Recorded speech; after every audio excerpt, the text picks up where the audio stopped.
비가 내리는 새벽이었습니다. 얼어붙은 땅에 낡은 성경 한 권이 떨어졌고 저는 그 위에 무릎을 꿇었습니다. 제 얼굴에는 수감 번호가 새겨져 있었습니다. 3524. 그게 이곳에서의 제 이름이었습니다. 하나님, 이번에도 아무 말이 없으시겠습니까? 저는 마지막 기도를 올렸습니다. 하지만 대답은 없었습니다. 언제나 그랬던 것처럼. 14시간의 노동 끝에 돌아온 막사에서 옥수수죽 한 그릇을 나눠 먹으며 동료가 얼어 죽어가는 모습을 지켜볼 때도 신은 침묵하셨습니다. 저는 한때 평양의 병원에서 간호사로 일했습니다. 환자들을 돌보고 생명을 살리는 일을 했습니다. 하지만 밤이 되면 저는 다른 일을 했습니다. 지하 창고에서 6명의 사람들과 함께 성경을 읽었습니다. 그것이 제 죄였습니다. 국경을 넘지 않았어도 저는 이미 선을 넘었습니다. 믿음이라는 이름의 국경을. 그날 밤 저는 결심했습니다. 여기서 죽을 수는 없다고. 신이 침묵하신다면 제가 움직여야 한다고. 빗속에서 저는 성경을 품에 안았습니다. 김 목사님이 마지막으로 건네주신 그 한 장의 페이지를. 이 말씀을 국경 너머로 가져가라는 그분의 마지막 유언과 함께. 저는 일어났습니다. 탈출을 위해서가 아니었습니다. 살아남기 위해서였습니다. 아니, 어쩌면 이 말씀을 전하기 위해서였을지도 모릅니다.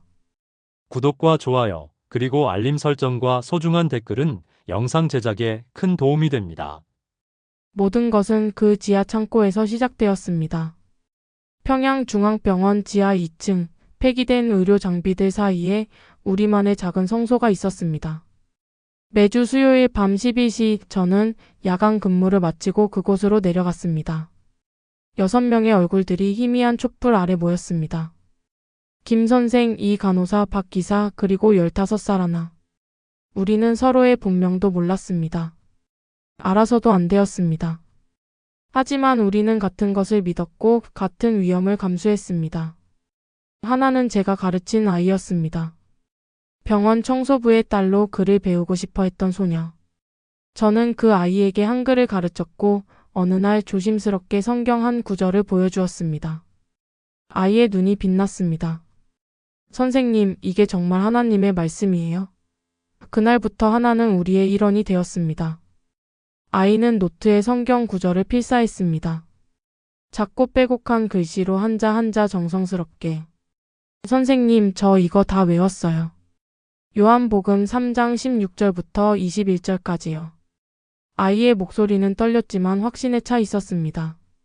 저는 그 아이의 머리를 쓰다듬으며 생각했습니다. 이 아이는 아직 어리다. 아직 돌아갈 수 있다고. 하지만 세상은 우리에게 그런 선택권을 주지 않았습니다. 2019년 5월 22일 수요일 박 기사가 나타나지 않았습니다. 우리는 1시간을 기다렸습니다. 아무도 입을 열지 않았지만 모두 알고 있었습니다. 다음 날 병원 게시판에 짧은 공지가 붙었습니다. 박철수 동무는 반동 사상으로 인해 해임되었음. 해임. 그 단어의 뜻을 우리는 너무나 잘 알았습니다. 김 선생이 제 손을 잡았습니다. 그의 손은 차가웠습니다. 은주 동무, 우리 이제 그만. 저는 고개를 저었습니다. 한 번만 더요. 하나를 위해서라도. 그것이 우리의 마지막 예배였습니다. 우리는 시편 23편을 함께 읽었습니다. 내가 사망의 음침한 골짜기로 다닐지라도 해를 두려워하지 않을 것은. 하나의 목소리가 떨렸고 이 간호사는 소리 없이 울었습니다. 저는 그들의 손을 꽉 잡았습니다. 촛불을 끄고 헤어지던 순간 하나가 제게 다가왔습니다. 선생님, 우리 다음 주에도 볼 수 있죠? 저는 대답하지 못했습니다. 그저 아이를 안아주었습니다. 아이의 작은 몸에서 두려움이 느껴졌습니다. 그날 밤 저는 기숙사로 돌아가는 길에 이상한 예감을 느꼈습니다. 복도에 평소보다 경비원이 많았고 어둠 속에서 누군가의 시선이 느껴졌습니다. 저는 방으로 들어가 문을 잠갔습니다. 침대 밑에 숨겨둔 성경을 꺼내 읽었습니다. 수고하고 무거운 짐 진 자들아 다 내게로 오라, 내가 너희를 쉬게 하리라. 저는 그 구절을 읽으며 울었습니다. 보이부가 냄새를 맡았다는 걸 알았습니다. 박 기사가 우리를 팔았는지 아니면 다른 누군가가 우리를 고발했는지는 중요하지 않았습니다. 중요한 건 시간이 얼마 남지 않았다는 것. 새벽 3시 저는 창문 밖을 바라보았습니다. 평양의 밤은 너무나 어두웠습니다. 별조차 보이지 않는 하늘 아래 저는 마지막 기도를 올렸습니다. 하나님, 저 아이만은 지켜주세요. 나머지는 당신의 뜻대로 하소서.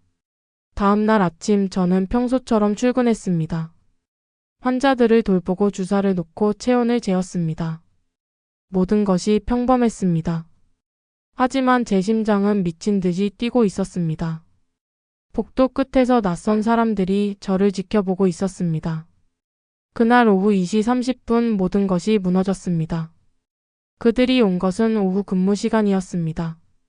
저는 3층 병동에서 환자의 링거를 교체하고 있었습니다. 복도에서 급한 발걸음 소리가 들렸고 순간 온몸이 얼어붙었습니다. 검은색 인민복을 입은 4명의 남자들이 병실 문을 열었습니다. 환자들이 겁에 질린 얼굴로 저를 바라보았습니다. 그중 한 명이 제 이름을 불렀습니다. 동무가 리은주인가? 저는 대답하지 않았습니다.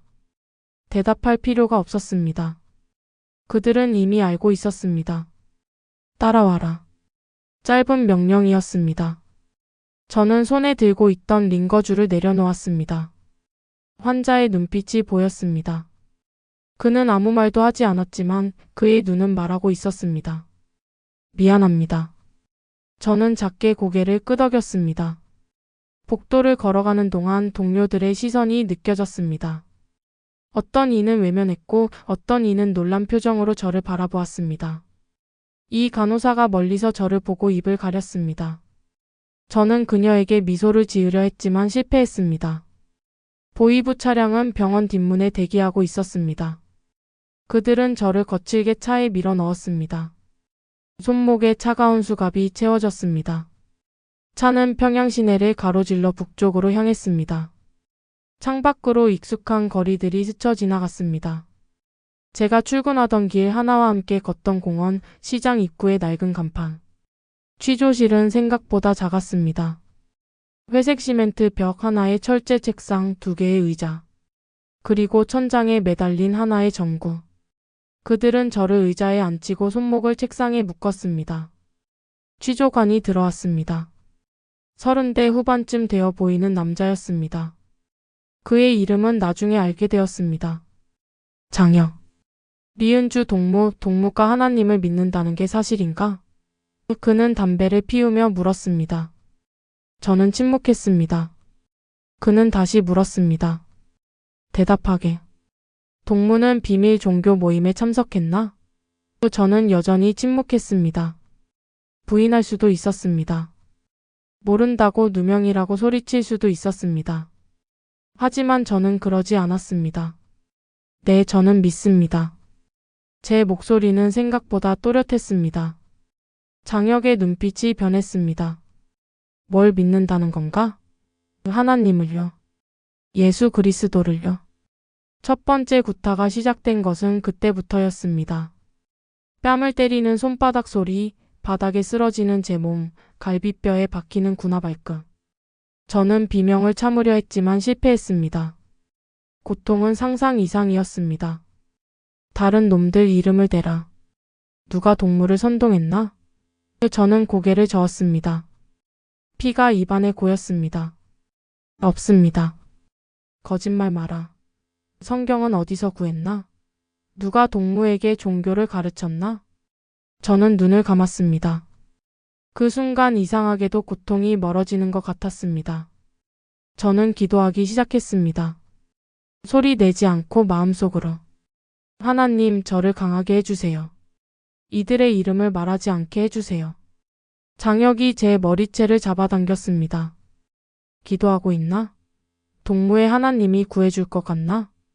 저는 그를 바라보았습니다. 하나님은 저를 버리지 않으십니다. 그 말에 그는 비웃었습니다. 그럼 지금 구해달라고 해봐라. 밤이 되었습니다. 취조는 계속되었습니다. 물고문, 전기 고문, 잠을 재우지 않는 고문. 저는 버텼습니다. 72시간 동안 저는 아무 이름도 말하지 않았습니다. 하나의 이름도, 김 선생의 이름도, 누구의 이름도. 어느 순간 저는 깨달았습니다. 신은 침묵하고 계셨습니다. 기적은 일어나지 않았습니다. 천사가 나타나 저를 구해주지도 않았습니다. 고통은 멈추지 않았고 구원은 오지 않았습니다. 저는 바닥에 쓰러진 채 울었습니다. 하나님, 당신은 어디 계십니까? 왜 대답하지 않으십니까? 저는 당신을 믿었는데 왜 저를 이렇게 버려두십니까? 일주일 후 판결이 내려졌습니다. 요덕 수용소 15년형. 저는 법정에서 그 말을 들으며 웃음이 났습니다. 15년. 저는 그곳에서 살아남을 수 있을까? 트럭이 저를 실어갔습니다. 평양을 떠나며 저는 마지막으로 병원 건물을 바라보았습니다. 어딘가에 하나가 있을 것입니다. 제발 그 아이만은 무사하기를. 수갑찬 손으로 저는 가슴을 쥐어짰습니다. 그곳에 아직 신에 대한 믿음이 남아있는지 확인하려는 듯이. 하지만 느껴지는 건 고통뿐이었습니다. 트럭은 북쪽으로 산 너머로 지옥으로 향했습니다. 요덕 수용소의 겨울은 영혼까지 얼려버렸습니다. 영하 20도의 추위 속에서 우리는 하루 14시간씩 벌목 작업을 했습니다. 손은 동상으로 갈라졌고 발은 감각을 잃었습니다. 하루 한 끼의 옥수수죽으로는 추위를 견딜 수 없었습니다. 수감 번호 3524. 그게 저였습니다. 이름은 지워졌습니다. 과거도 지워졌습니다. 저는 간호사가 아니었고 은주도 아니었습니다. 그저 하나의 숫자였습니다. 매일 아침 5시 호각 소리에 일어나 점호를 받고 작업장으로 행진했습니다. 도망치려는 생각조차 할 수 없었습니다. 철조망 너머는 지뢰밭이었고 감시탑의 총구는 항상 우리를 향하고 있었습니다. 처음 한 달은 버티는 것만으로도 기적이었습니다. 옆 막사에서 매일 누군가가 죽었습니다. 굶주림으로, 추위로, 질병으로, 때로는 구타로. 시체는 아침마다 수레에 실려 나갔습니다. 우리는 그 광경에 익숙해졌습니다. 슬퍼할 힘조차 남아있지 않았습니다. 저는 신을 원망하기 시작했습니다. 밤마다 막사 천장을 바라보며 물었습니다. 하나님, 당신은 정말 계십니까? 계시다면 왜 이런 곳이 존재합니까? 왜 선한 사람들이 여기서 죽어갑니까? 당신의 사랑은 어디 있습니까? 대답은 없었습니다. 오직 다른 수감자들의 신음소리와 바람소리만 들렸습니다. 저는 기도를 멈췄습니다. 성경 구절을 떠올리려 해도 기억이 나지 않았습니다. 마음속에서 믿음이 얼어붙는 것이 느껴졌습니다. 세 번째 달이 지나갈 무렵 저는 김 목사를 만났습니다. 그는 60대 후반의 노인으로 수용소에 온 지 8년이 되었다고 했습니다. 작업 중에 제가 쓰러졌을 때 그가 저를 일으켜 세웠습니다. 일어나게, 젊은이. 아직 죽을 때가 아니야. 그날 저녁 그는 자신의 옥수수죽 반을 제게 건넸습니다. 저는 거절했지만 그는 우겼습니다. 밖에. 자네는 아직 살아야 할 이유가 있어 보여. 저는 울면서 죽을 먹었습니다. 너무 배가 고팠고 너무 외로웠습니다. 김 목사는 이상한 사람이었습니다. 이 지옥 같은 곳에서도 그는 웃었습니다. 다른 수감자들을 도왔고 희망에 대해 말했습니다. 어느 날 저는 참지 못하고 물었습니다. 어떻게 그럴 수 있습니까? 이런 곳에서 어떻게 희망을 말할 수 있습니까? 김 목사는 잠시 침묵하다가 대답했습니다. 자네도 믿는 사람이었지? 저는 놀라서 그를 바라보았습니다. 그는 미소 지었습니다. 눈빛을 보면 알 수 있어. 자네는 신을 원망하고 있군. 신이 저를 버렸습니다. 저는 떨리는 목소리로 말했습니다. 기도해도 아무 일도 일어나지 않았어요. 고문당할 때도, 이곳에 끌려올 때도, 매일 죽음을 보면서도 신은 침묵하셨어요. 김 목사는 고개를 끄덕였습니다. 그래, 신은 침묵하시지. 자주. 오래도록. 그는 하늘을 올려다보았습니다. 하지만 침묵이 부재는 아니야. 신은 침묵하실 때도 일하고 계신단다. 저는 이해할 수 없었습니다. 무슨 뜻입니까? 복의 은주. 그는 처음으로 제 이름을 불렀습니다. 자네가 여기서 만난 사람이 나라는 것, 그것도 신의 일이 아니겠나? 우연은 없어. 모든 만남에는 이유가 있지. 그날 밤부터 김 목사는 제게 이야기를 들려주었습니다. 성경 이야기들. 그는 모든 것을 암송하고 있었습니다. 요셉의 이야기, 다니엘의 이야기, 욥의 이야기. 욥도 신께 버림받았다고 생각했어. 모든 것을 잃었을 때 그는 신을 원망했지. 하지만 끝에 가서 깨달았어. 신은 한 번도 그를 떠난 적이 없었다는 것을. 저는 그의 이야기를 들으며 조금씩 변해갔습니다. 믿음이 돌아온 건 아니었습니다. 하지만 원망은 조금씩 줄어들었습니다. 김 목사는 제게 임무를 주었습니다. 은주, 자네는 여기서 나갈 거야. 나는 확신해. 그러니 기억하게.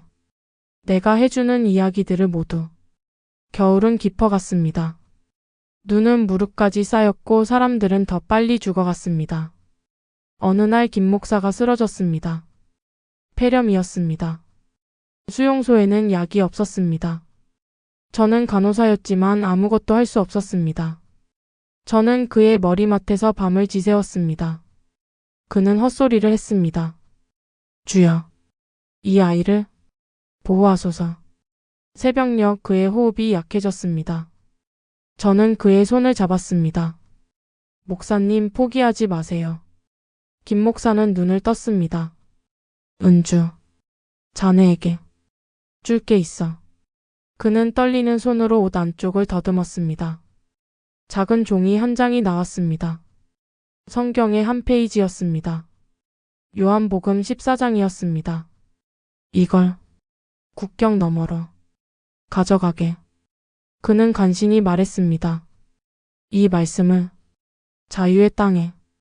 저는 울면서 고개를 끄덕였습니다. 약속합니다. 김 목사는 미소 지었습니다. 그리고 조용히 눈을 감았습니다. 그의 손에서 온기가 사라졌습니다. 저는 그 작은 종이를 가슴에 품었습니다. 그날 밤 저는 다시 기도했습니다. 오랜만에 하나님, 김 목사님을 받아주소서. 그리고 저에게 힘을 주소서. 이 약속을 지킬 수 있도록. 김 목사의 죽음 이후 저는 달라졌습니다. 더 이상 신을 원망하지 않았습니다. 대신 관찰하기 시작했습니다. 수용소의 경비 패턴, 시체 수거 시간, 철조망의 허점.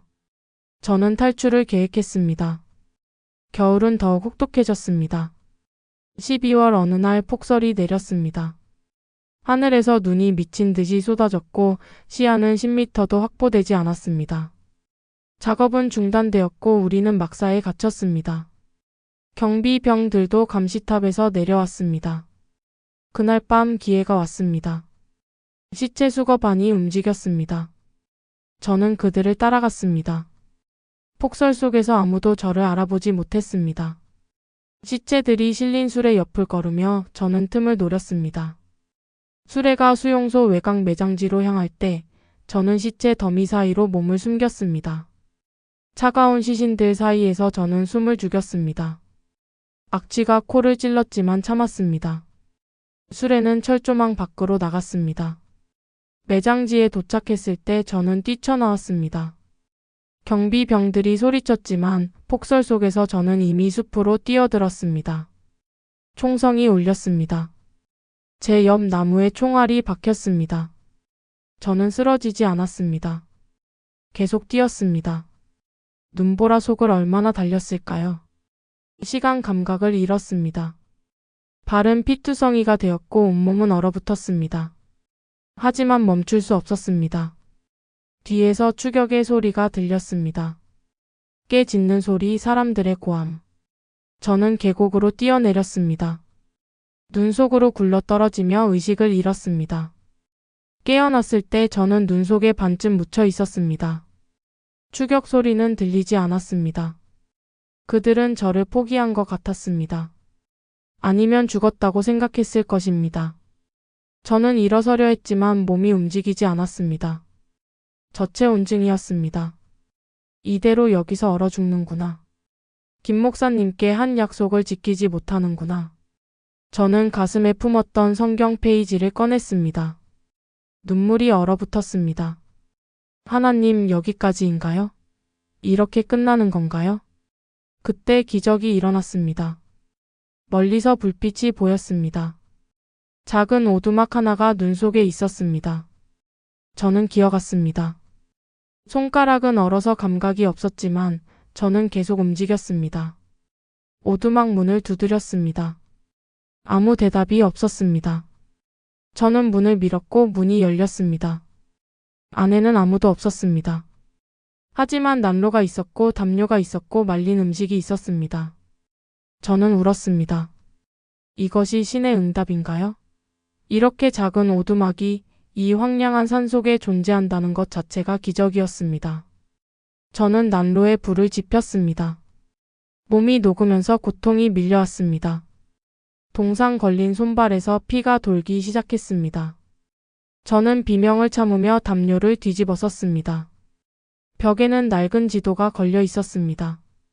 압록강까지의 거리가 표시되어 있었습니다. 이틀을 그곳에서 보냈습니다. 몸을 추스르고 음식을 먹고 힘을 회복했습니다. 밤이면 성경 페이지를 읽었습니다. 내가 너희를 위하여 평안을 남기고 가노니 곧 나의 평안을 너희에게 주노라. 김 목사님의 목소리가 들리는 것 같았습니다. 사흘째 되던 날 저는 오두막을 떠났습니다. 남쪽으로 압록강을 향해 눈속을 걸으며 저는 깨달았습니다. 김 목사님이 옳았습니다. 신은 침묵하시는 것처럼 보여도 언제나 일하고 계셨습니다. 이 오두막도 제가 살아있다는 것도 모두 기적이었습니다. 압록강에 도착하기까지 일주일이 걸렸습니다. 저는 산을 넘고 마을을 피하고 밤에만 움직였습니다. 몸은 한계에 달했지만 김 목사님이 건네준 종이가 저를 움직이게 했습니다.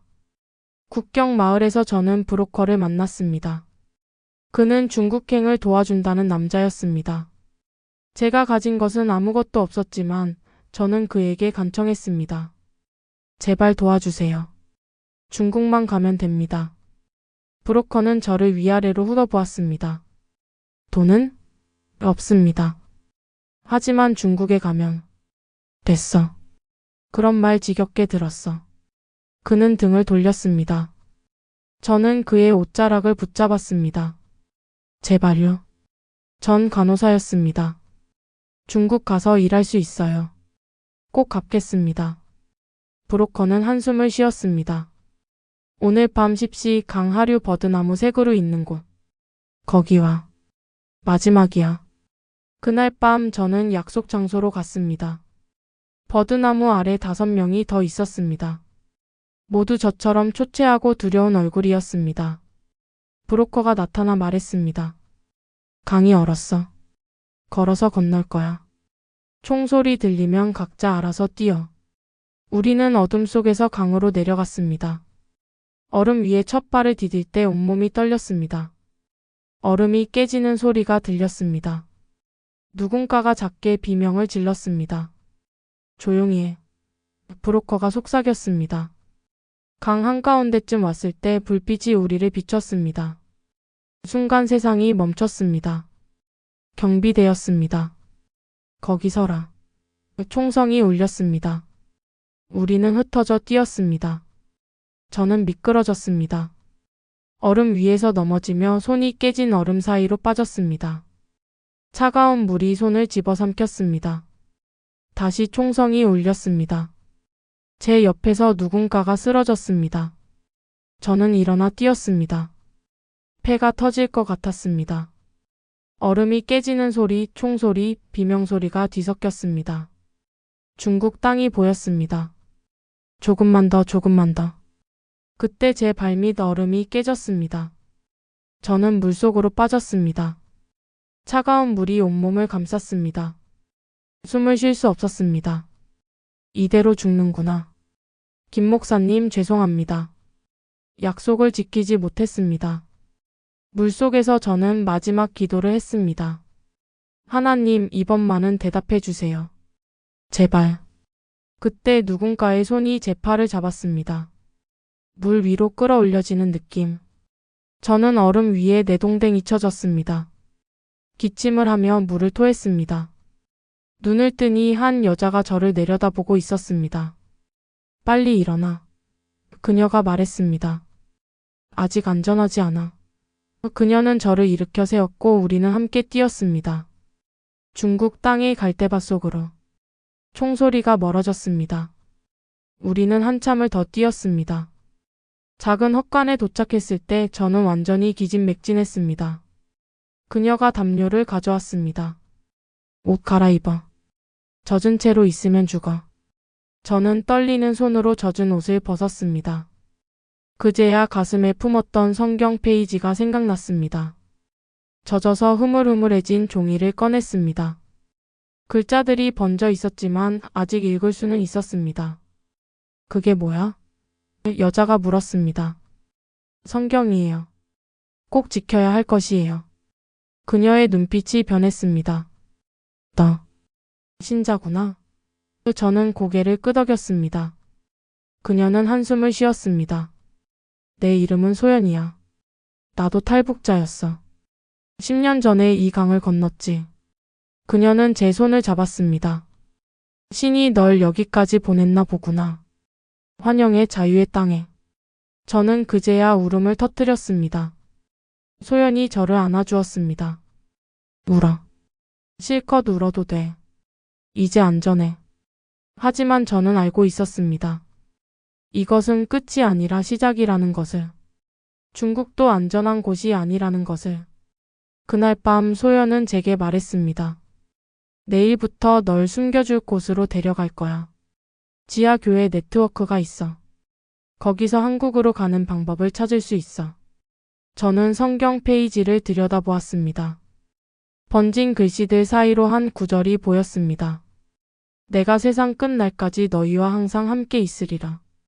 김 목사님 보고 계신가요? 저 국경을 넘었습니다.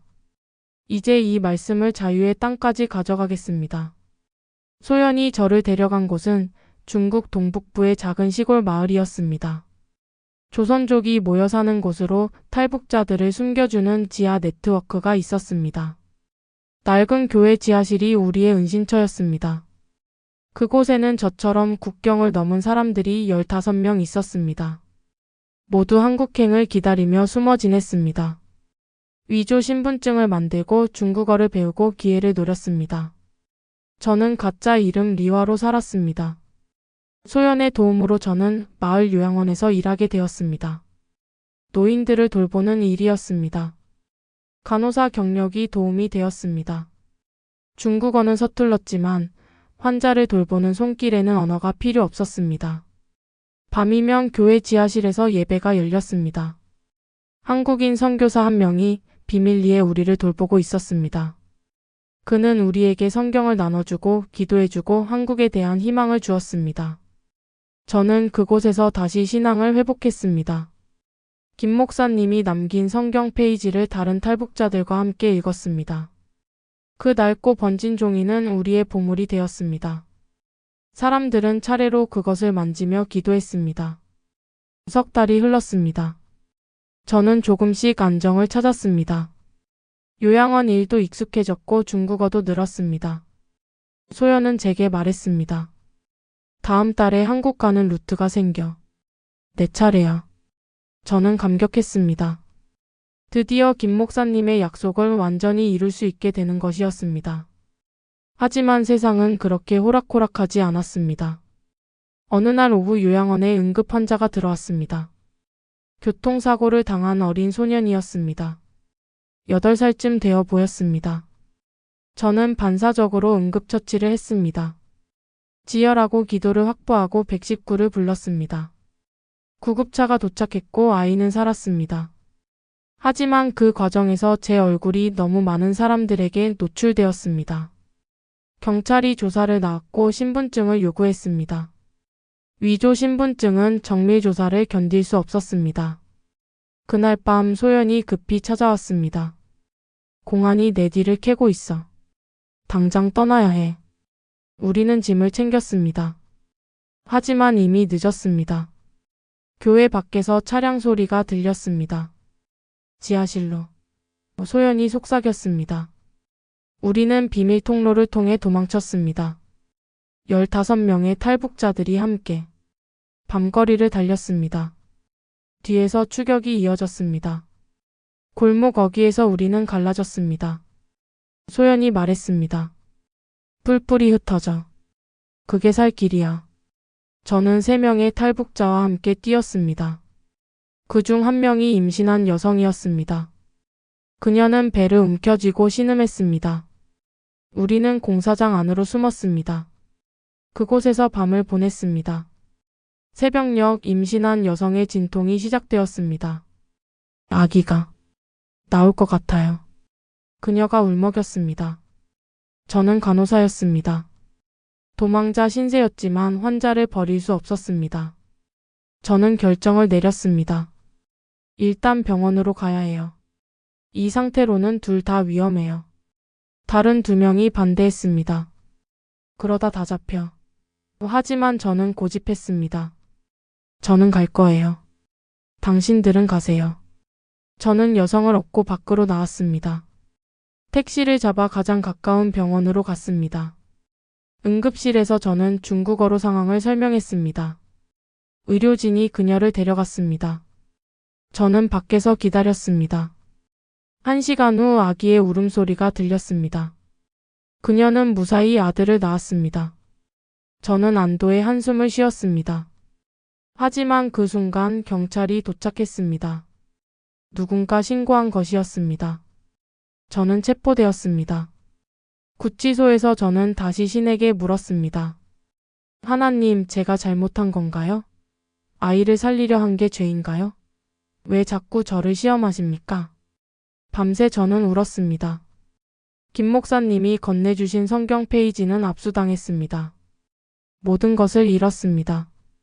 자유도 희망도 심지어 그 소중한 말씀까지. 하지만 다음날 아침 소연이 면회를 왔습니다. 포기하지 마. 우리가 널 꺼낼 방법을 찾고 있어. 그녀는 제 손을 잡았습니다. 네가 구한 그 여자와 아기 무사해. 그 여자가 내 얘기를 다 했어. 네가 생명을 구했다고. 저는 희미하게 웃었습니다. 그래, 적어도 그들은 살았구나. 소연은 속삭였습니다. 성경 페이지 내가 가지고 있어. 네가 떨어뜨린 거 내가 주었어. 기다려. 꼭 너를 구할게. 그날 밤 저는 다시 기도했습니다. 하나님, 신은 정말 날 버리신 건가요?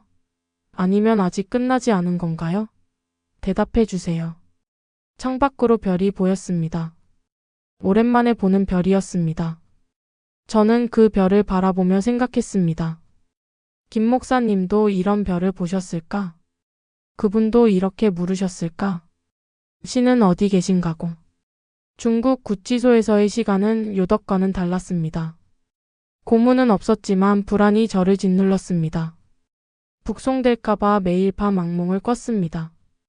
북한으로 돌아간다면 이번에는 살아남을 수 없을 것입니다. 하지만 기적이 일어났습니다. 2달 후 국제인권단체의 개입으로 저는 석방되었습니다. 제가 구한 그 여성과 아기의 이야기가 언론에 보도되었고 여론이 움직였습니다. 중국 당국은 저를 북송하는 대신 추방을 선택했습니다. 소연이 다시 저를 찾아왔습니다. 한국 대사관으로 가. 거기서 망명 신청해. 그녀는 제게 가방 하나를 건넸습니다. 안에는 깨끗한 옷과 약간의 돈, 그리고 김 목사님의 성경 페이지가 들어 있었습니다. 이걸 끝까지 지켜야 해. 소연의 눈에 눈물이 고였습니다. 넌 특별한 사람이야, 은주. 신이 널 살려둔 데는 이유가 있어. 저는 그녀를 껴안았습니다. 언니도 꼭 한국으로 오세요. 소연은 고개를 저었습니다. 난 여기 남아야 해. 아직 이 강을 건너야 할 사람들이 많아. 그녀는 미소 지었습니다. 넌 가서 우리 이야기를 해줘. 잊히지 않게. 한국 대사관까지 가는 길은 험난했습니다. 소연의 네트워크가 저를 도왔습니다. 차를 갈아타고 숨어 지내며 조금씩 남쪽으로 이동했습니다. 베트남 국경까지 가는데 1달이 걸렸습니다. 그 여정 동안 저는 수많은 탈북자들을 만났습니다. 모두 각자의 이유로 국경을 넘었고 각자의 고통을 안고 있었습니다. 한 여성은 자식을 찾아 떠났고 한 노인은 종교의 자유를 위해 목숨을 걸었습니다. 그들의 이야기를 들으며 저는 깨달았습니다. 국경을 넘는다는 것은 단순히 땅을 바꾸는 게 아니었습니다. 그것은 삶을 바꾸고 운명을 바꾸고 때로는 영혼을 구하는 일이었습니다. 베트남에서 저는 한국 대사관에 도착했습니다. 망명을 신청했습니다. 조사를 받고 서류를 작성하고 기다렸습니다. 석 달이 걸렸습니다. 그동안 저는 대사관 근처 쉼터에서 지냈습니다. 다른 탈북자들과 함께 한국어를 다시 배우고 남한 사회에 대해 공부했습니다. 어느 날 허가가 났습니다. 축하합니다. 대한민국행 비행기 표가 나왔습니다. 직원이 말했습니다. 저는 그 순간 무릎이 풀렸습니다. 3년 만이었습니다. 체포되고 수용소에 갇히고 탈출하고 국경을 넘고 다시 잡히고 또다시 도망치고. 그 모든 시간이 이 순간을 위한 것이었습니다. 공항으로 가는 버스 안에서 저는 김 목사님의 성경 페이지를 꺼냈습니다. 낡고색 바랜 종이. 물에 젖었다가 마른 흔적이 선명했습니다. 하지만 글씨는 여전히 읽을 수 있었습니다. 너희는 마음에 근심하지 말라 하나님을 믿으니 또 나를 믿으라. 김 목사님, 저 지금 한국으로 갑니다. 이 말씀을 국경 너머로 가져갑니다. 약속을 지킵니다. 비행기에 탑승했습니다. 창밖으로 베트남의 하늘이 보였습니다. 저는 안전벨트를 매며 눈을 감았습니다. 그동안의 모든 순간들이 스쳐 지나갔습니다. 지하 창고에서의 예배, 하나의 맑은 눈빛, 취조실의 고통, 수용소의 추위, 김 목사님의 마지막 미소, 압록강의 얼음, 소연의 따뜻한 손길.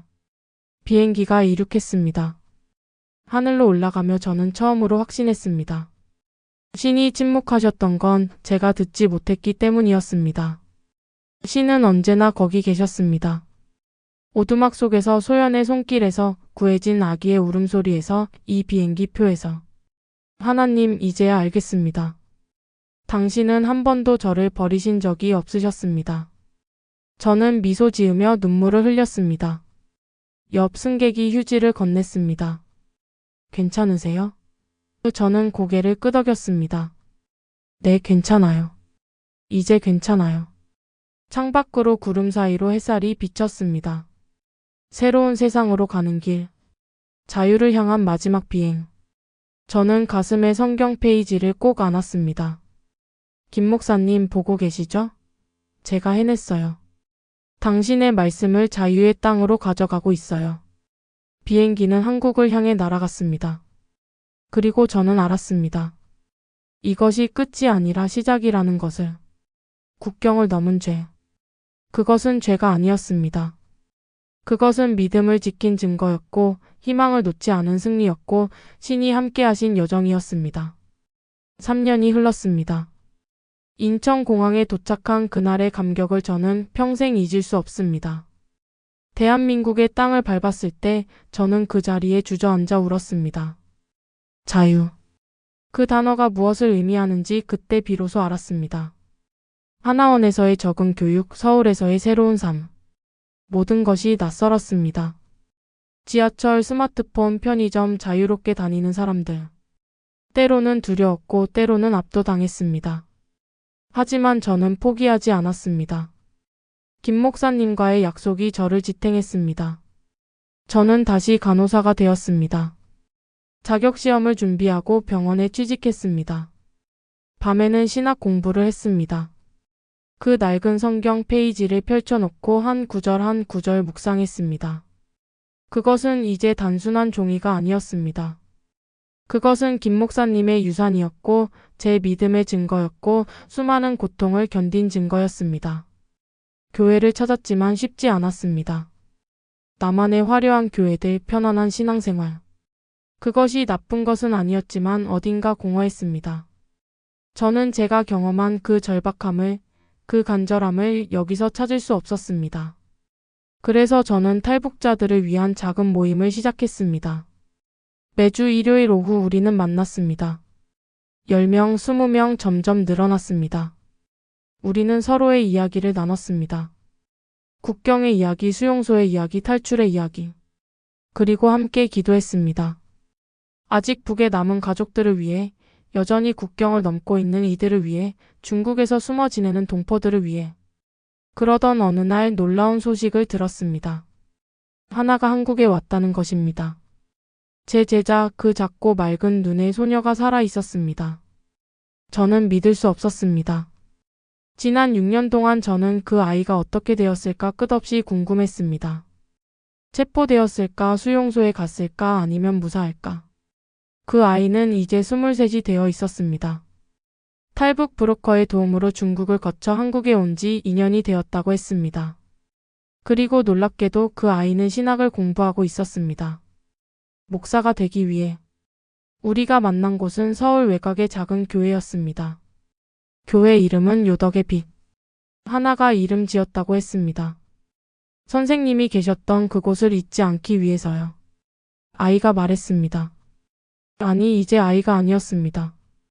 그녀는 성숙한 여성으로 자라 있었습니다. 우리는 오래 껴안고 울었습니다. 말이 필요 없었습니다. 서로의 존재 자체가 기적이었습니다. 선생님, 저 선생님이 주신 성경 구절 다 외웠어요. 하나가 눈물 섞인 목소리로 말했습니다. 그게 저를 살렸어요. 그날 저녁 하나는 교회에서 설교를 했습니다. 작은 강당 위에서 그 아이는 더 이상 떨리지 않는 목소리로 말했습니다. 요한복음 14장. 김 목사님이 제게 건네주었던 바로 그 장이었습니다. 설교가 끝나고 하나가 저를 강단으로 불렀습니다. 그녀는 강당 위 유리 케이스를 열었습니다. 그 안에는 낡은 종이 한 장이 놓여 있었습니다. 저는 숨이 멎었습니다. 그것은 김 목사님의 성경 페이지였습니다. 소연 언니가 보내주셨어요. 하나가 설명했습니다. 선생님이 한국 오신 후에 언니가 이걸 제게 전달해 주셨어요. 선생님 찾아서 전해드리라고요. 저는 유리 케이스 앞에 섰습니다. 물에 젖었다 마른 흔적, 찢어진 가장자리, 색 바랜 글씨들. 그 모든 것이 우리의 여정을 말해주고 있었습니다.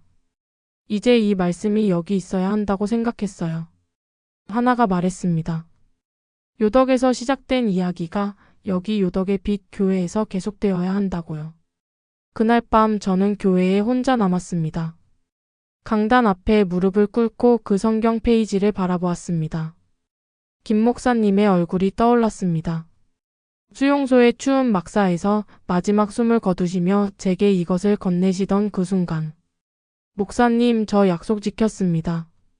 이 말씀을 국경 너머로 가져왔습니다. 그리고 이제 이 말씀은 더 많은 사람들에게 전해지고 있습니다. 창문 밖으로 서울의 새벽이 밝아오고 있었습니다. 햇살이 유리 케이스 위로 비쳤고 그 빛이 성경 페이지를 환하게 비췄습니다.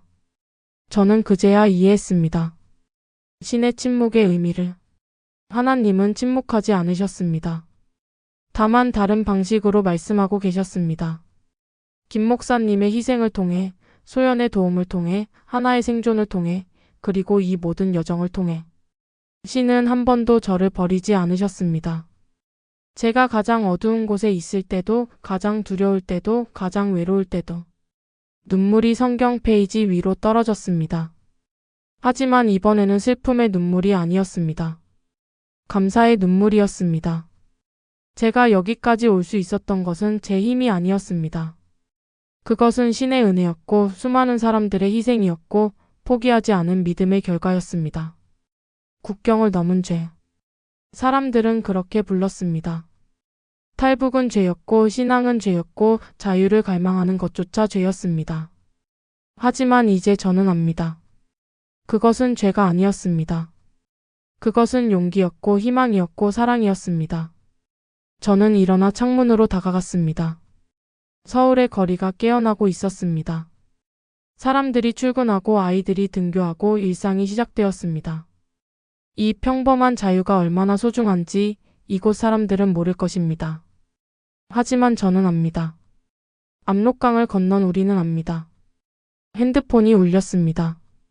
소연에게서 온 메시지였습니다. 은주야, 오늘도 3명이 강을 건넜어. 모두 무사해. 내 이야기를 들려줬더니 용기를 냈대. 고마워. 저는 미소 지으며 답장을 보냈습니다. 언니, 조심하세요. 꼭 무사하세요. 교회 문을 나서며 저는 다시 한번 강단을 돌아보았습니다. 그 작은 성경 페이지가 새벽 햇살 속에서 빛나고 있었습니다. 김 목사님, 당신의 말씀은 이제 여기 있습니다. 자유의 땅에 희망의 빛 속에. 그리고 이 말씀은 계속 전해질 것입니다. 아직 어둠 속에 있는 이들에게, 아직 국경을 넘지 못한 이들에게, 아직 믿음을 잃지 않은 모든 이들에게. 거리로 나서자 찬 공기가 얼굴을 스쳤습니다. 저는 깊이 숨을 들이마셨습니다. 자유의 공기였습니다. 6년 전 수용소에서 꿈꾸던 바로 그거. 이제야 알겠습니다. 신은 저를 잊지 않으셨습니다. 단 한순간도. 제가 가장 깊은 절망 속에 있을 때도 신은 이미 저를 위한 길을 준비하고 계셨습니다. 요덕의 빛 교회. 그 이름처럼 우리는 어둠 속의 빛이 될 것입니다. 아직 고통받는 이들을 위한 빛, 아직 국경 너머를 꿈꾸는 이들을 위한 빛. 그리고 무엇보다 신이 우리를 결코 버리지 않으신다는 것을 증명하는 빛. 저는 걸으며 기도했습니다. 하나님 감사합니다. 저를 여기까지 인도해 주셔서, 김 목사님을 보내주셔서, 소연 언니를 보내주셔서, 하나를 지켜주셔서, 그리고 저에게 침묵하셨던 모든 순간에도 실은 가장 크게 말씀하고 계셨다는 것을 이제야 깨닫게 해주셔서, 국경을 넘은 죄 아니었습니다. 그것은 축복이었습니다. 믿음을 지킨 승리였습니다. 그리고 이제 그 이야기를 전할 시간입니다. 아직 어둠 속에 있는 모든 이들에게